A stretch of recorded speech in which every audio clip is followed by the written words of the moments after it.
Ganito ang tamang pagkain ng palaka. Yan o. Tuturuan ko kayo. So nandito kami sa Luxembourg, Europe. Kumakain ng palaka. Nagpunta kami dito para kumain ng palaka at iinom ng beer. Yan. Magkano ang beer? 15 euro.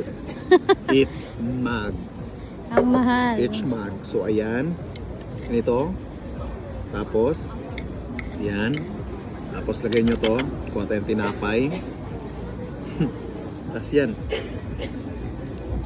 Palaka with tinapay. Panalo.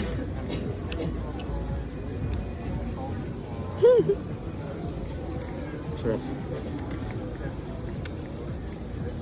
Pagkatapos nyo kumain, para hindi masagi yung lalamunan, inuman nyo ng beer.